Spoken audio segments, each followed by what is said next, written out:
இந்த பூசை முடிவில் அவர்கள் ஒவ்வொரு நாளும் பாராயணம் செய்து வருவார்கள்.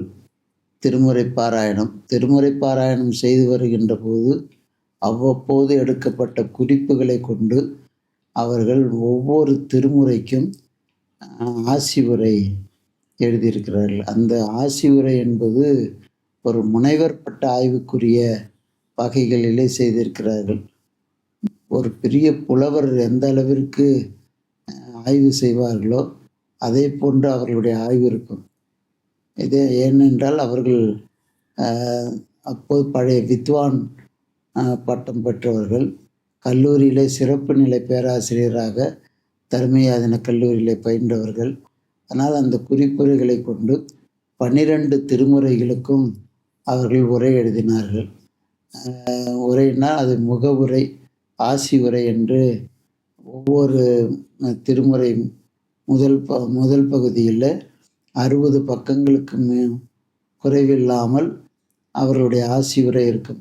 இதை படித்தால் இந்த திருமுறையில் என்ன சொல்லியிருக்கிறது, இன்னது நுதலிற்று என்று சொல்வார்களே இலக்கணத்திலே, அப்படி அவர்களுடைய திருமுறை ஆசி உரையை படித்தால் பெறலாம். அந்த அளவிற்கு அந்த திருமுறையின் மீது அவர்கள் கொண்டிருந்த பிணைப்பு. ஒவ்வொரு நாளும் ஒரு 10 பாடல், அதாவது ஒரு திருமுறை பொருளோடு படிப்பார்கள். அதனால்தான் பல முறை அதை படித்து படித்து படித்து அவர்கள் எழுதிய அந்த அருளாசி உரை மிகப்பெரிய செம்மையாக அமைந்தது. அவர்களுடைய குறிக்கோள் 12 திருமுறைகளும் வெளிவர வேண்டும் நம்முடைய காலத்தில். ஏனென்றால் உரை எழுதக்கூடாது என்று இருந்த முறையை மாற்றி 25வது சன்னிதானம் காலத்தில் 9 திருமுறைகளுக்கு உரை எழுதி வெளியிட்டார்கள். அதன் பிறகு மகா சன்னிதானம் அவர்கள் 11 திருமுறை வரைக்கும் அதை உரை எழுதி வெளியிட்டார்கள்.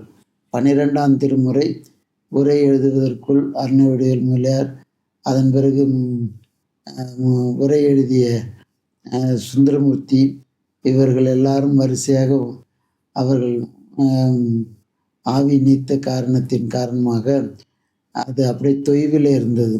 ஆனால் கடைசியாக அவர்கள் நாம் காலத்தில் 12 திருமுறை முழுமை பெற்று வெளியிட்டிட வேண்டும் என்று அவர்கள் மிகப்பெரிய ஆவல் கொண்டு அதற்காகவே அவர்கள் இரவு பகலும் பிரார்த்தனை செய்து கொண்டிருந்தார்கள். அதன் நிகழ்வாகவே